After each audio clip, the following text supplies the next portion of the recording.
So now let's deep dive into generative AI's roots.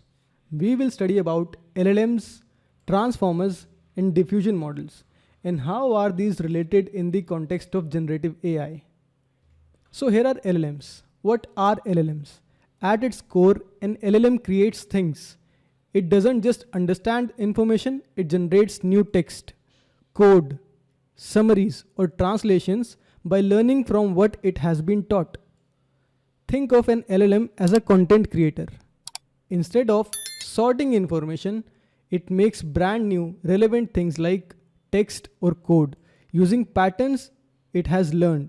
This making ability is what makes them so important for generative AI.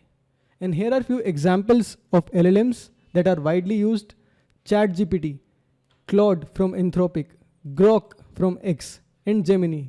These LLM models are widely used. So now we have transformers. What are transformers? Transformers are a special type of computer program that can understand and create things like text. They are important for generative AI because they are great at handling sequences of information in a very smart and fast way. This makes them much better than older methods that struggled with longer pieces of data. Now we will get on to diffusion models. Diffusion models are a type of AI that generates new data like pictures or music by removing all the noise behind it. They learn to turn random static into something meaningful step by step.